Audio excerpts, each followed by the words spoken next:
Isso aqui confere aquilo que a gente chama de estabilidade no nosso genoma. Nosso genoma tende a ser bem estável. Qualquer mutação que queira se instalar, eu tenho a P53 que vai defender a gente. Daí o nome guardião do genoma. Olha o que a E6 do HPV faz.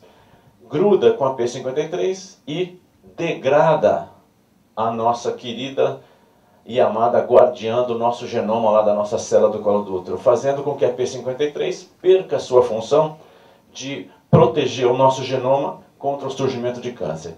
Então está aqui ela, a P53 representada. Toda vez que existe uma lesão no nosso DNA, está representando uma lesão no nosso DNA, a P53 ou repara ou mata. Esse aqui é o nome de morte celular programada, apoptose em francês, que está em francês aqui. Ou seja, ela sente a mutação, ou conserta, ou mata a célula. Quando eu tenho E6 na jogada, olha, ela se combina com a P53 e leva a P53 para um trechinho lá da nossa célula, chamado proteassomo, que vai degradar a nossa célula, degradar a P53, retirando esse mecanismo de defesa importante que a P53 representa dentro da nossa célula. Daí a importância, pessoal, da gente detectar E6 e E7 ali no nosso esfregaço vaginal. Ele é uma etapa a mais. E o que a gente tem observado nisso?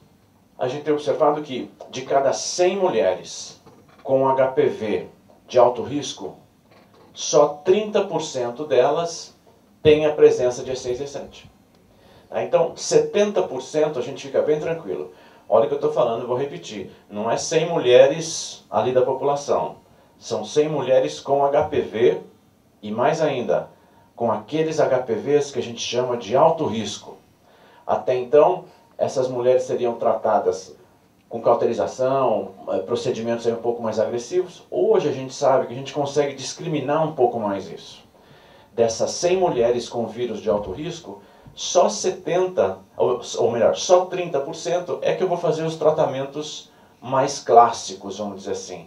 Não é também que vai morrer esses 30%, a possibilidade de ter cura realmente é muito grande. Nós vamos agora simplesmente nos concentrar mais nesses 30%. E deixar aquelas 70% mais tranquilas, até a gente vai ficar mais tranquilo em 70% dos casos. Uma coisa importante da gente comentar agora. Muitas vezes eu tenho um E6 e E7 negativo. Então a paciente tem HPV, eu faço o teste do E6 e E7, ele vem negativo para mim. Eu fico bem tranquilo, o paciente também. Só que às vezes ela tem verruguinha. O fato de ter verruguinha vai fazer com que a gente precise tratar realmente. A paciente não vai ficar com aquelas verruguinhas, aquela coisa disforme. Então, nessa situação, óbvio que precisa fazer uma cauterização, mas sempre vai ser uma cauterização sabendo que é um vírus tranquilo, um vírus que não está agredindo, um vírus sem uma atividade oncogênica importante, né, carcinogênica importante. Então, dizer e jurar por Deus, olha, E6 e E7 negativo não precisa tratar, não é bem por aí. Ele vai tranquilizar muito a gente num sentido, mas se eu tiver verruguinha, por exemplo, é uma das situações onde a gente vai precisar tratar, até por causas estéticas, né? Então, pessoal, falamos das necessidades, vamos dizer, daquilo, das características virais para que a coisa evolua, das nossas características para que a infecção vire câncer, e da E6 e E7 como um elemento que favorece essa passagem aqui. Até pouco tempo, não existia ainda um método que a gente conseguisse detectar essas proteínas E6 e E7 com facilidade. Sempre teve muito trabalho, não era uma metodologia padronizada, não havia ainda um reconhecimento, por exemplo, do Ministério da Saúde, como já existe para esse método hoje. Então, essa nova tecnologia de detecção de E6 e E7 faz com que a gente, no fundo, então, consiga selecionar pacientes que tenham um risco maior para evolução em relação àquelas outras que têm um risco bem baixo. A técnica utilizada não interessa muito para a gente, mas a técnica chamada NASBA, uma técnica que, por exemplo, toda vez que eu tenho presença do RNA para E6 e E7, tem umas sondinhas lá dentro que emitem luz dentro dos tubinhos e eu consigo captar essa luz. Então, basicamente, eu coleto aquela escovinha, por exemplo, no meio do Eduardo. Essa escovinha vai para o laboratório, eu pego uma amostrinha daquele líquido, extraio os ácidos nucleicos, coloco dentro de alguns tubinhos. Se acender o tubinho, é sinal que tem E6 e E7. Se não acender o tubinho, não tem E6 e E7.